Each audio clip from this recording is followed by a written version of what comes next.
Desde aparatos diseñados para salvar el mundo, a máquinas que expanden la mente o máquinas que empequeñecen el mundo. La evolución de ordenadores centrales, ratones y menús.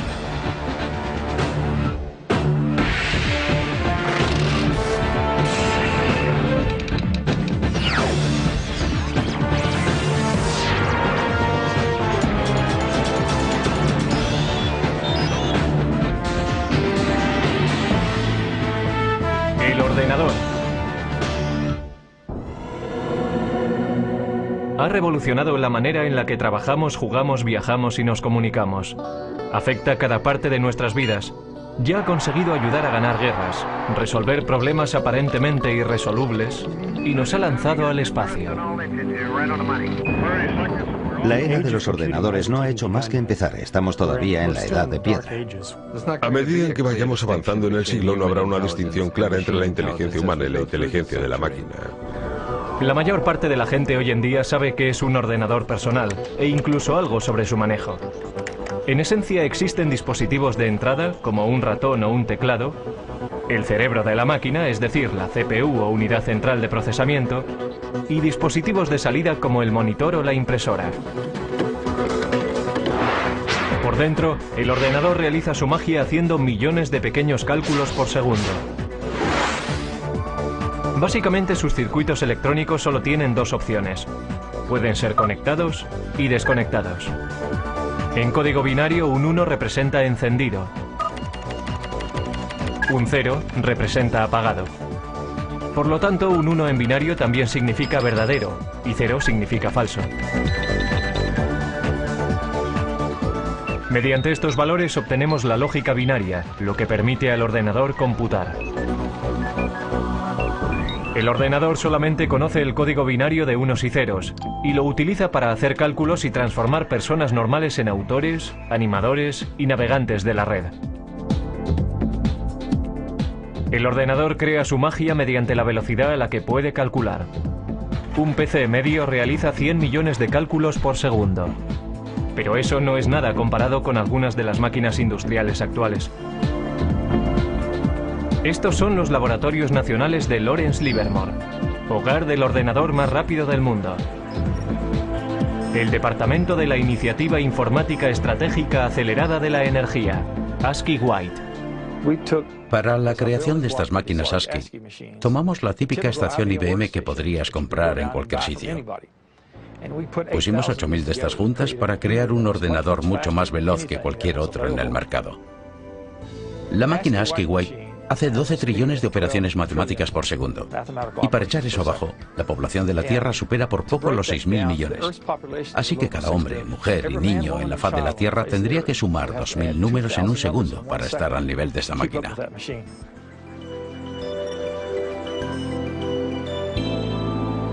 Como si fuera el guardián del silicio, el ASCII White está dedicado al servicio del país.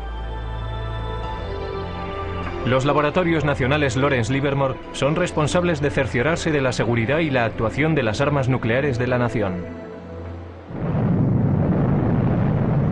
En 1992, el presidente George Bush prohibió las pruebas nucleares bajo tierra. Eso hace que sea muy difícil calcular el arsenal nuclear. Ahora los laboratorios han decidido emplear superordenadores para hacer las simulaciones y determinar la integridad de las armas que van cogiendo tiempo. Si se piensa en un arma nuclear y todos sus componentes, se empieza a comprender qué difícil es el proceso. Tenemos que ser capaces de simular cada una de las partes, la física que tiene lugar dentro de ellas. Estos simulacros son tan complicados que incluso a un ritmo de 12 trillones de cálculos por segundo llevarían semanas completar una prueba. El ordenador también tiene el poder de modelar moléculas.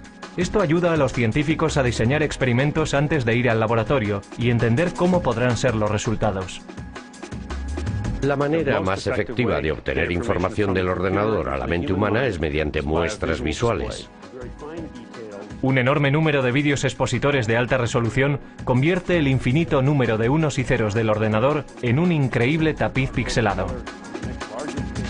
Necesitamos ver el contexto, ser capaces de entender cómo encaja todo y después utilizamos esta simulación en una escala muy fina, en un bloque, un elemento para nuestras simulaciones más grandes que cubren un mayor volumen de espacio o un sistema mucho más grande.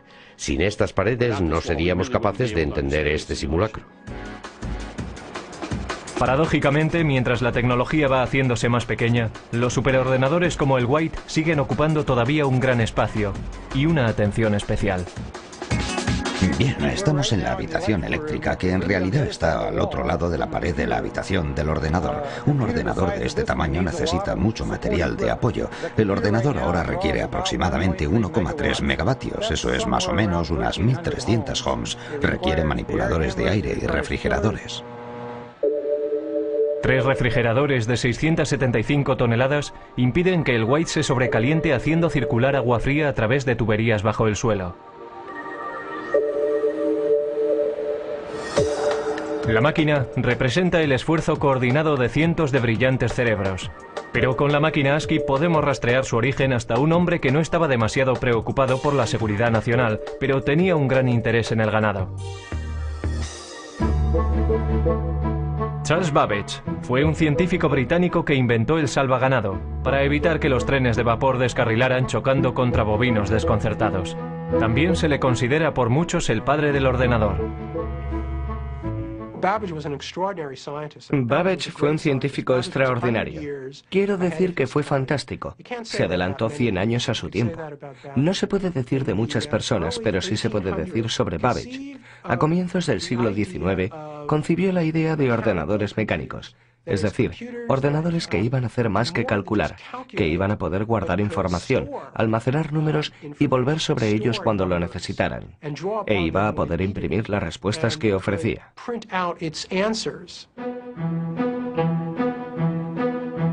Como científico, Babbage confiaba plenamente en la precisión de tablas matemáticas, logaritmos y tablas de gravedad. Computar esos cuadros es lo que la gente conoce por ordenadores. Desafortunadamente, estos ordenadores cometían errores con frecuencia, enfureciendo así a su inventor. Errar es humano, pero para Babbage, ser humano no era suficiente. Primero previó un complejo sistema de engranajes y ejes que trabajaban juntos para hacer cálculos. Después de 10 años de trabajo, sin embargo, tiró el proyecto a la basura. Solo lo completó parcialmente para diseñar un aparato incluso más sofisticado. Una máquina que poseyera los componentes básicos de los ordenadores modernos. Las tarjetas perforadoras le proveían las entradas. Un mecanismo llamado el molino hacía los cálculos y el almacén guardaba los nombres como memoria. Lo llamó el motor analítico. El motor analítico hacía cálculos mecánicamente. Después de introducir los datos, el mecanismo tenía que ser accionado por una manivela, haciendo girar cientos de engranajes intrincados, ejes y ruedas numeradas para calcular los resultados. Babbage anticipó que la máquina de 15 pies de altura funcionaría a vapor por su tamaño. Pero Babbage nunca construyó una máquina. Su protoordenador se colapsó antes de que pudiera completarlo. Fue víctima de herramientas imprecisas y de la falta de fondos. Todo esto ocurrió 100 años antes de que se volviera a concebir la idea de un aparato así. Alentado por una eclosión de población en América, el siguiente paso en la evolución del ordenador vino al final del siglo XIX, cuando oleadas masivas de inmigrantes amenazaban con sobrecargar el censo americano de 1890. En 1887, la oficina del censo todavía llevaba la cuenta del recuento de 1880 a mano. Desesperados suplicaban por otra forma de tabular los resultados. Entonces fue cuando un anterior inspector del MIT llamado Hermann Hollerith introdujo una serie de máquinas que harían que el recuento del censo fuera tan fácil como contar 1, 2 y 3. Cada persona estaba representada por una tarjeta. Los individuos tenían que perforar las cajas relacionadas con su edad, sexo, raza y profesión. Los trabajadores del censo entonces introducían las tarjetas perforadas en las máquinas. La tabulación se hacía con electricidad. Al utilizar clavijas eléctricas, los resultados se registraban en una serie de diales, como si fueran relojes. Otras máquinas separaban las tarjetas. Las máquinas de Hollerith aceleraban de forma vertiginosa el procesamiento de la información. En solo 6 semanas se había hecho el recuento del censo de 1890 de 62.622.250 habitantes. Entonces Hollerith continuó comercializando ese invento. Se dio cuenta de que el censo era un gran cliente, pero seamos realistas, si solo recibes un pedido una vez cada 10 años. Entonces salió y consiguió hacer negocio entre los ferrocarriles, por ejemplo, y formó una compañía que finalmente se convirtió en la base para la IBM. La invención de Hollerith fue un hito en el camino de lo mecánico a lo digital. Pero todavía faltarían 50 años y el poder destructivo de una guerra mundial para que arrancara el primer ordenador verdadero. Antes de los años 30, los aparatos mecánicos computacionales se utilizaban para seguirle la pista a la población, pasajeros de tren y archivos de seguros de vida. Pero los primeros ordenadores digitales electrónicos se construyeron con un objetivo mucho más persuasivo en la mente: ayudar a ganar una guerra mundial. Una de las máquinas más tempranas se propuso por los británicos para romper el código alemán, conocido por Enigma. Con ello empezaron a creer que se podía ganar la guerra. Una de las personas que trabajó para romper el código Enigma fue Alan Turing. Su trabajo antes de la guerra ayudó a establecer la base teórica para los ordenadores que se construyeron en los 40. En el norte de Londres, en unas instalaciones secretas en Bletchley Park, los británicos construyeron Colossus, un tipo de ordenador diseñado para romper el código Enigma. Colossus comparaba secuencias de letras a un ritmo de 25.000 caracteres por segundo. La máquina solo podía realizar la tarea de unir letras, pero lo hacía muy bien. Sus transmisiones descifradas alemanas se denominaron el ultrasecreto, el secreto mejor guardado de la guerra. Principalmente, el Colossus llevaba a cabo funciones logísticas de las letras de un alfabeto en una corriente de letras que venían de un mensaje de radio interceptado. No los descifraba, pero sí podía efectuar una serie de combinaciones que en gran medida se asemeja a lo que hace un ordenador. Mientras el Colossus rompía códigos alemanes, al otro lado del Atlántico los ingenieros trabajaban para construir otro aparato computacional, una máquina que influiría directamente en el diseño de todos los ordenadores futuros. América era un centro neurálgico productor de instrumentos de guerra, pero para 1943 había una escasez crítica de un componente sorprendente de la máquina de guerra: tablas de disparos para piezas de artillería. Estas tablas permitían a los artilleros apuntar sus armas correctamente en gamas diferentes, altitudes, temperaturas y condiciones del viento.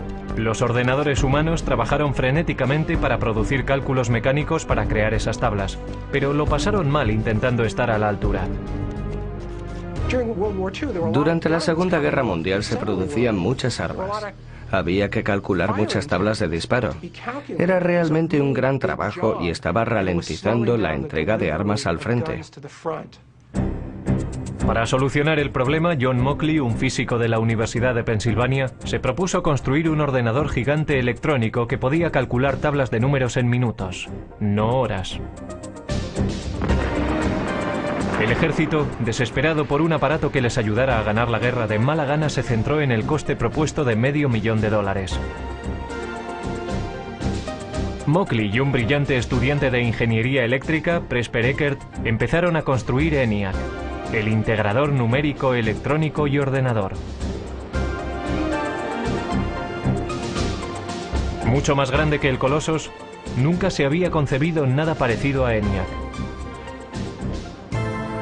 Casi con 100 pies de largo y 30 toneladas, contenía 70.000 resistencias, 10.000 condensadores, 6.000 interruptores y 18.000 tubos de vacío delicados.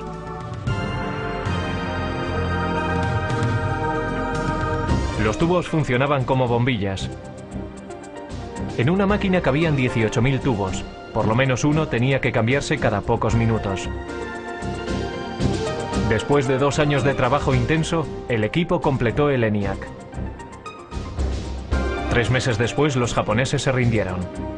Aunque no pudo acabarse a tiempo de ayudar a acabar la guerra, ENIAC fue una máquina maravillosa. Podía realizar 5.000 sumas, 357 multiplicaciones y 38 divisiones cada segundo. Lo interesante sobre ENIAC es que tenía una capacidad de propósito general. Podía reconfigurarse para solucionar otros problemas. Y nunca hubo ningún problema para encontrar trabajo para ENIAC. Todos los servicios armados exigían tiempo para poder usarlo, también clientes industriales y universidades. Así que se le mantuvo ocupado hasta bien entrados los 50.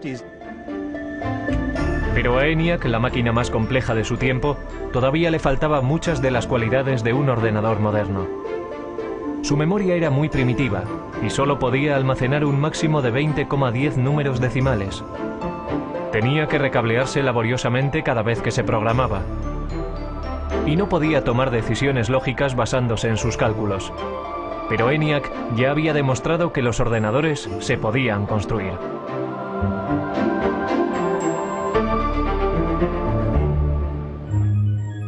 Justo antes del final de la Segunda Guerra Mundial, John von Neumann, un consejero de Ecker y Moseley en el proyecto ENIAC, escribió un ensayo que iba a influir de forma definitiva en el siguiente paso del diseño de ordenadores.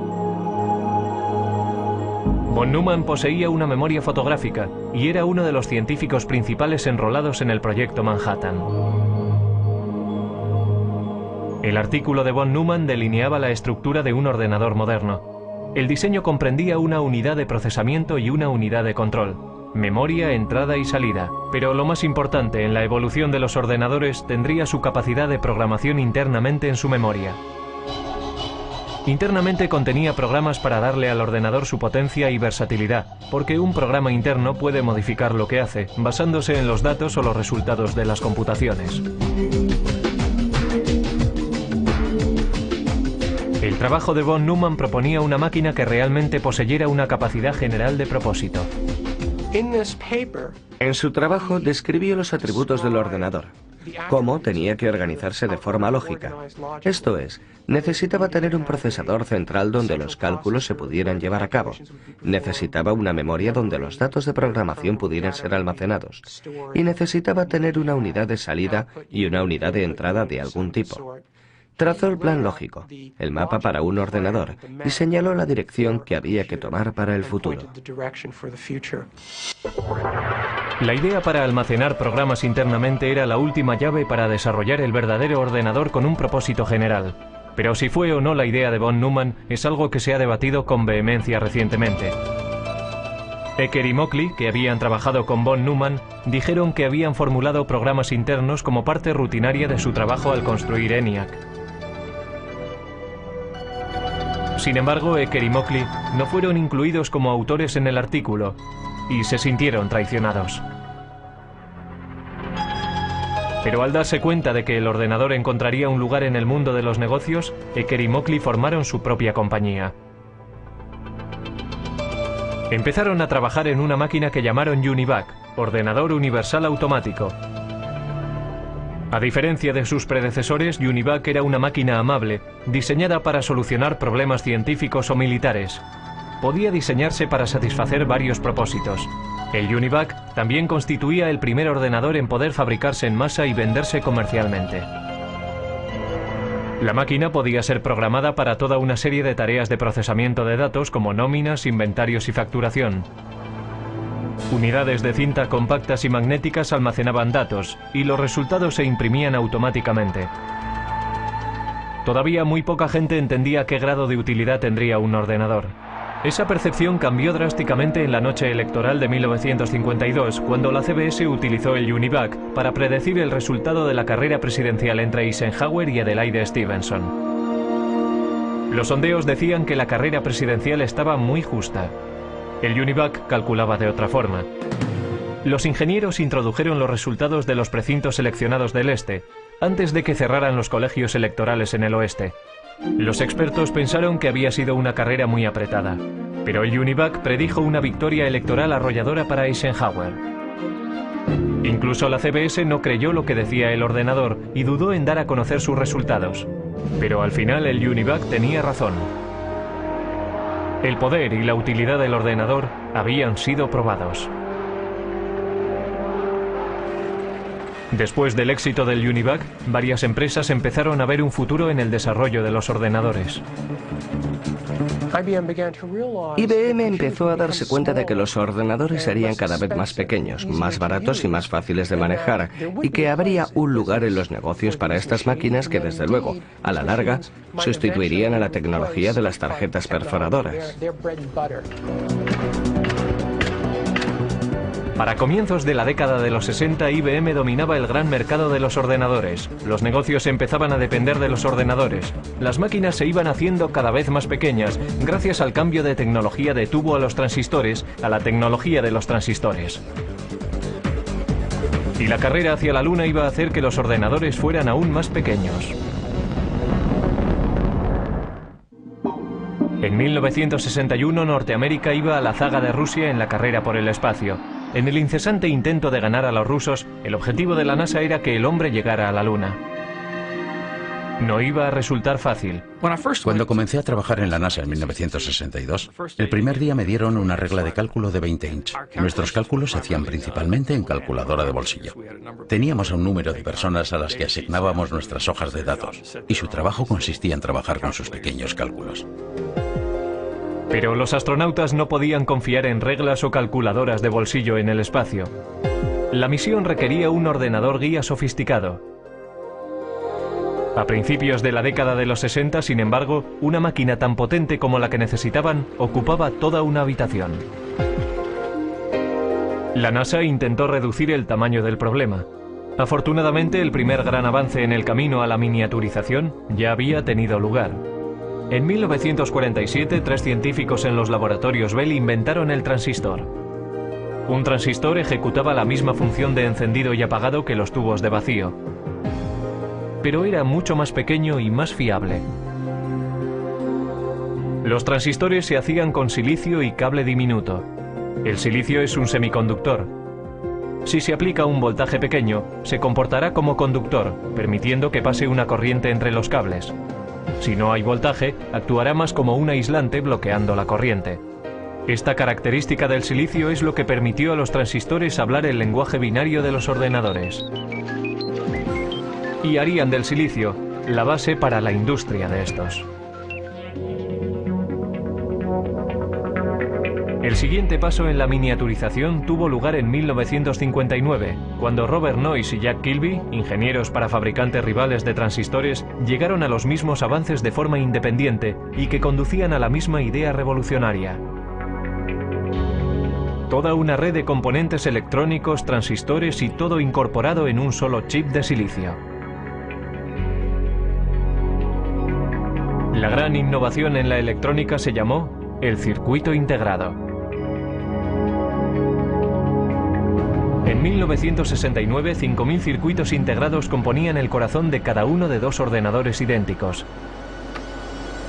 Uno en la órbita lunar y el otro en la Tierra. Para su tamaño, estos eran los ordenadores más potentes de la Tierra.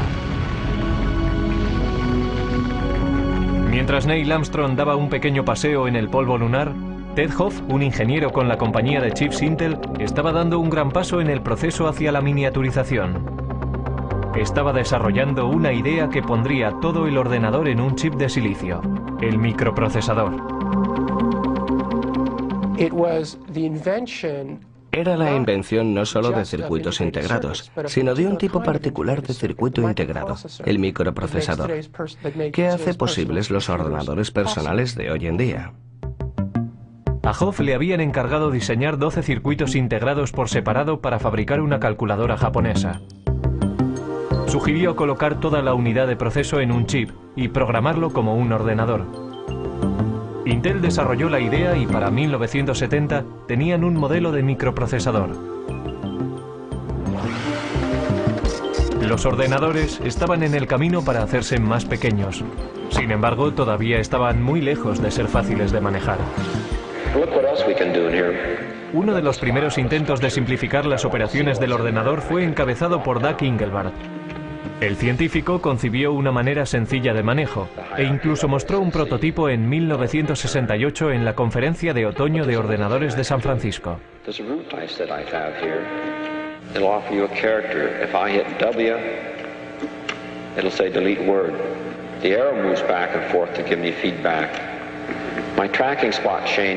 Soldando un teclado y un aparato para señalar que llamó ratón, Engelbart trabajaba con un ordenador a 30 millas de distancia, unido por microondas, y demostró que se podía procesar palabras en un hipertexto.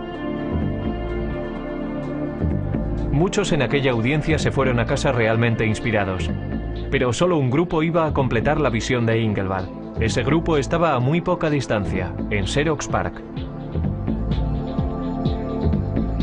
Xerox creyó que el futuro podía estar en los ordenadores y comenzó a construir una máquina de fácil manejo. En 1973, Xerox introdujo el Alto, que incorporaba muchas de las innovaciones en ordenadores personales que hoy en día damos por supuestas. El Alto tenía un ratón, una interfaz gráfica, estaba construido de forma interconectada e imprimía en una impresora láser. Debería haber revolucionado la industria, pero a $18.000 cada máquina. El Alto no estaba diseñado para particulares. Los ordenadores todavía eran máquinas élite, propiedad del gobierno o de grandes empresas y universidades. En el pasado, los grandes ordenadores centrales procesaban nóminas, guardaban el rastro de archivos, seguían la pista y hacían cálculos científicos. Si una facultad tenía la suficiente suerte como para acceder a un ordenador, los estudiantes y los profesores compartían tiempo en ellos. Pero el mercado del chip estaba creciendo, la velocidad de procesamiento crecía y los precios bajaban. La revolución estaba al alcance de la mano, y la carga no sería liderada por una gran empresa, sino por un grupo de aficionados e ingenieros librepensadores. Dos de aquellos revolucionarios fueron Steve Jobs y Steven Wozniak. A mediados de los 70, empezaron a fabricar un ordenador pequeño en un garaje de Palo Alto. Lo llamaron el Apple I. Steve Jobs era un estudiante de universidad que había abandonado los estudios, pero era diferente. Era muy inteligente, muy avispado. También era extremadamente ambicioso. Pero quizás más importante que eso, conocía a otro Steve Wozniak, que era un brillante ingeniero de hardware.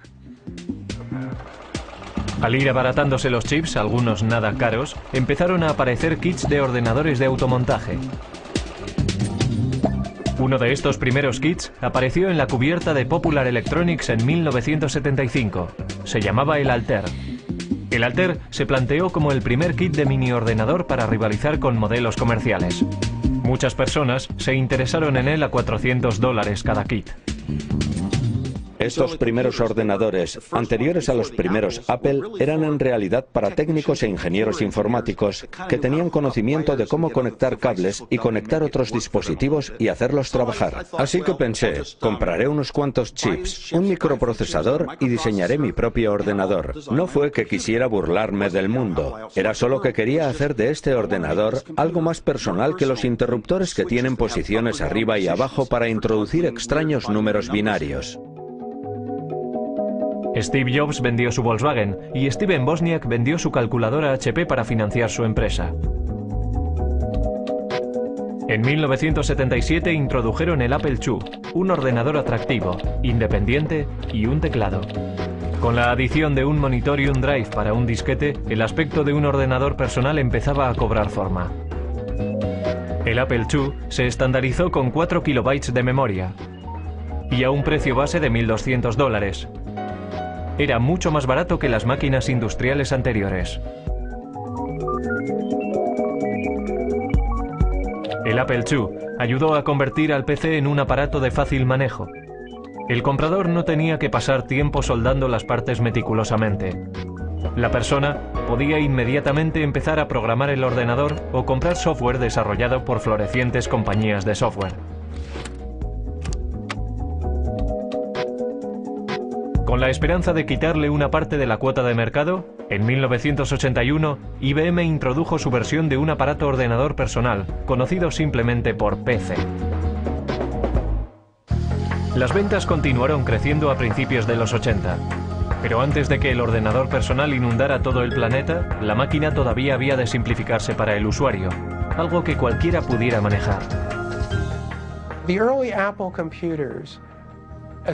Los primeros ordenadores Apple, igual que los tempranos ordenadores personales, no tenían interfaces gráficas, no tenían ratones. Tenían lo que se conoce como una interfaz con línea de comandos. Esto es, uno tecleaba las instrucciones en el ordenador y las instrucciones aparecían como texto en la pantalla.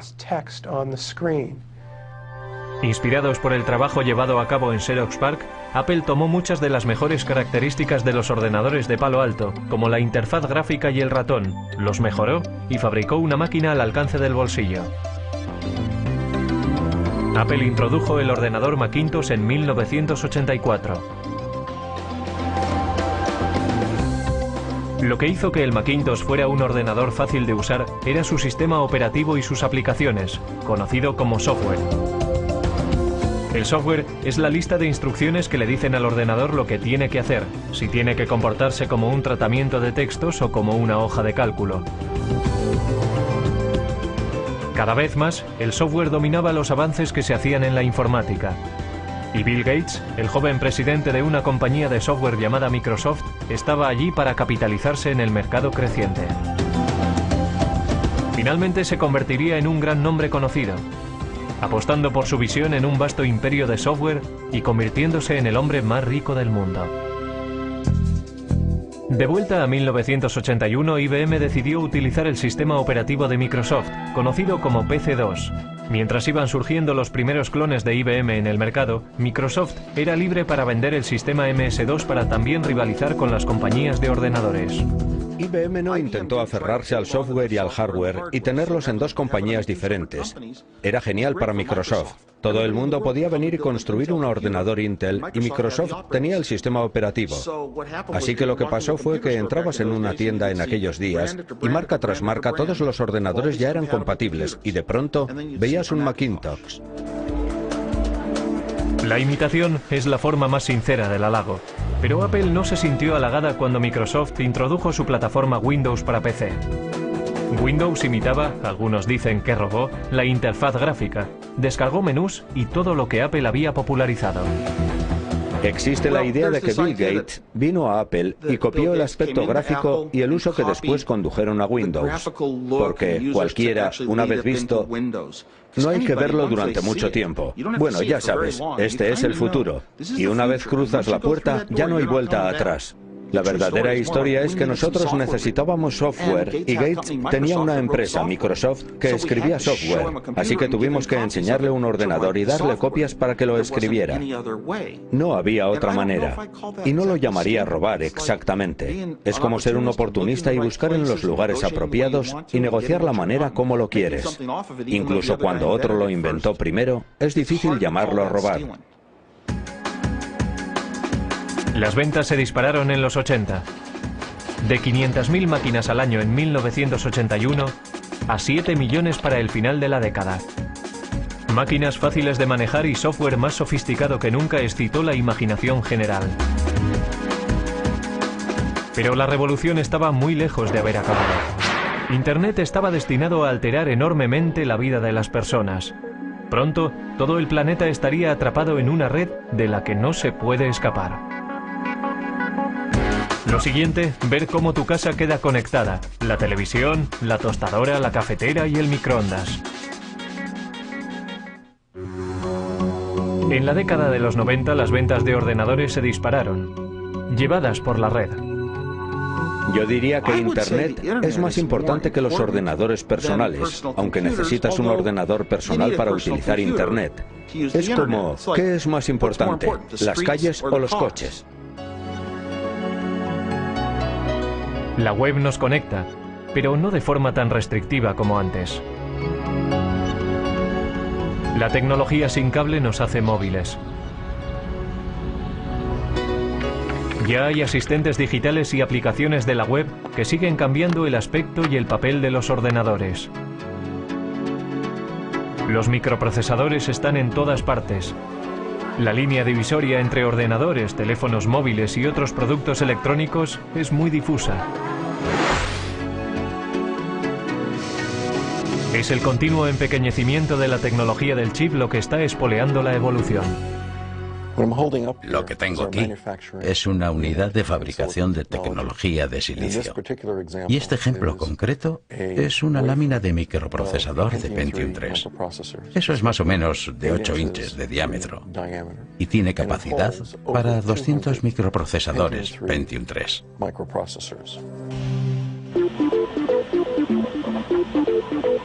Cada microprocesador puede contener tantos como 100 millones de diminutos transistores.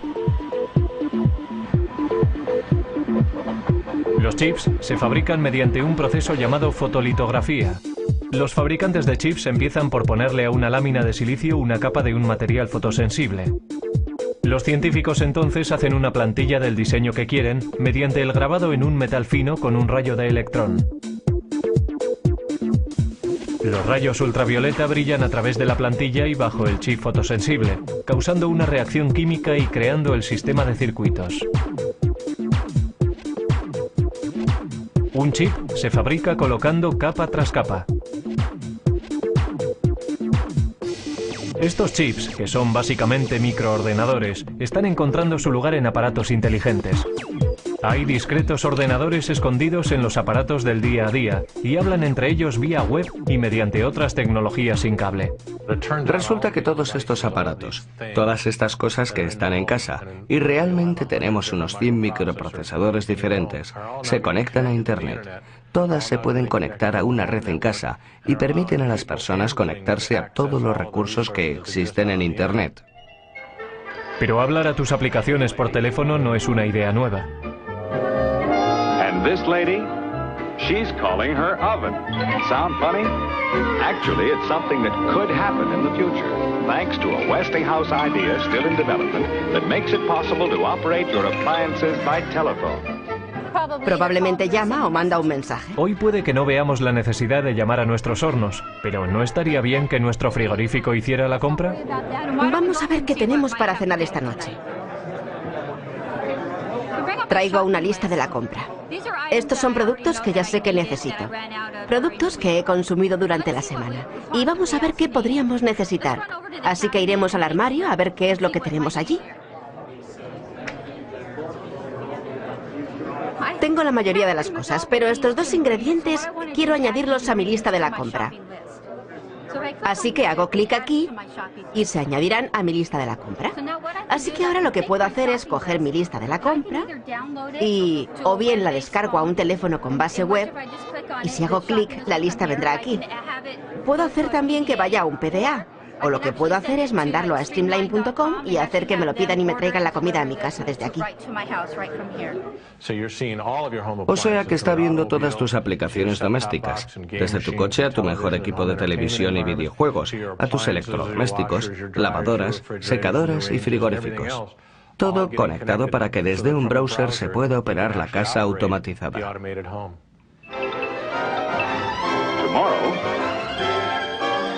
Westinghouse telephone control may allow you to feed your pets,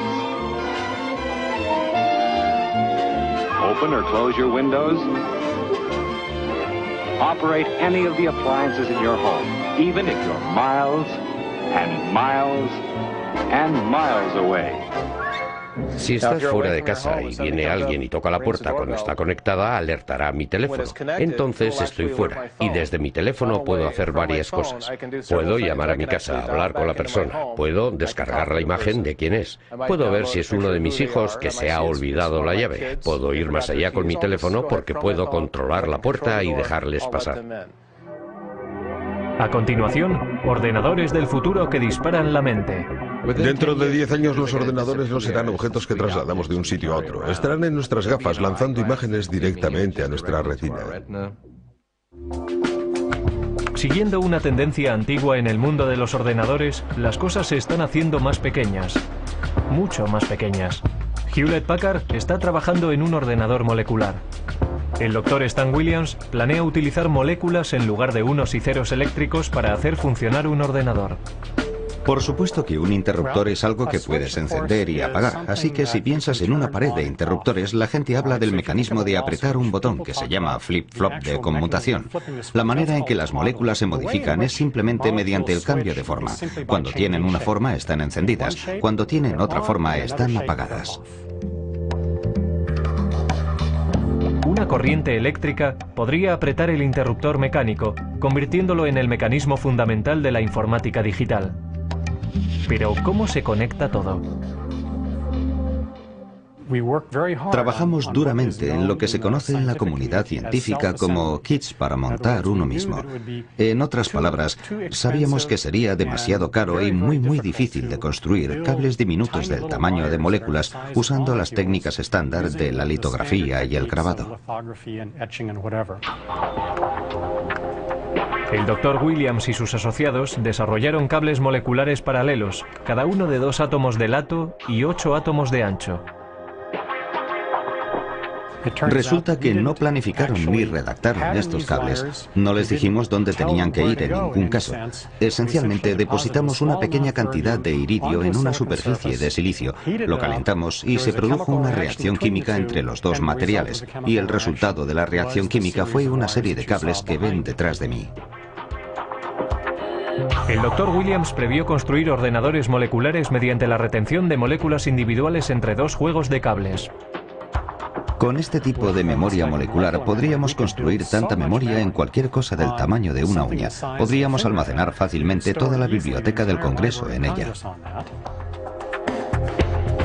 Otras investigaciones están trabajando en futuros ordenadores que puede que utilicen ADN o incluso partículas de cuanto.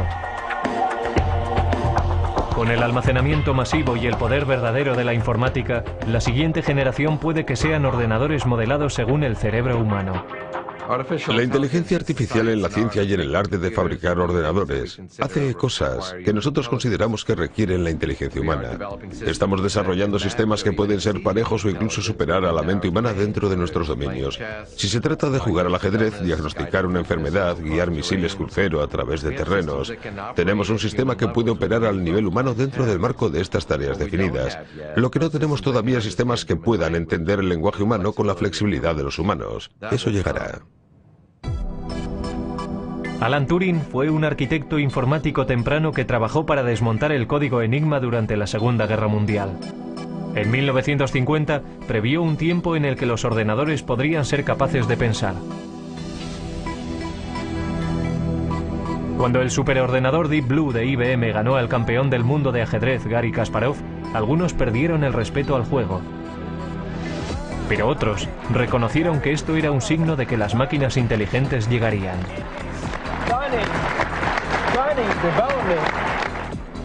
La electrónica molecular podría incluso borrar la línea entre el hombre y la máquina. Tendremos ordenadores muy pequeños y muy potentes que podrán viajar a través de nuestro sistema venoso. Tendrán el tamaño de las células de la sangre y se comunicarán sin cable con nuestras neuronas. Así que seremos capaces de agrandar nuestra capacidad de pensar, velocidad de pensamiento, aumentar la memoria humana, incrementar nuestras habilidades cognitivas y modelos de reconocimiento mediante la combinatoria de nuestra inteligencia biológica con estas nuevas formas de inteligencia no biológica.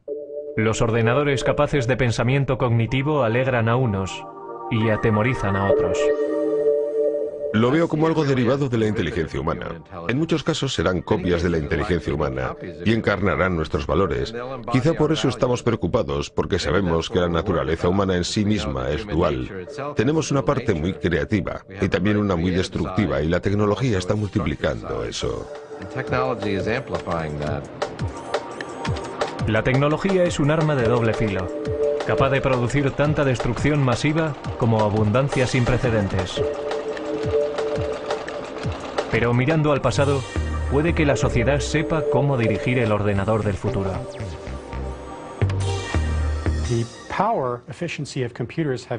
El poder eficaz de los ordenadores se ha incrementado por un factor de 100 millones en tan solo 50 años. Tan sorprendente como esto, nuestros estudios en física fundamental nos dicen que debería ser posible aumentar aún más el poder eficaz de los ordenadores por otro factor de 1 billón más de lo que son hoy.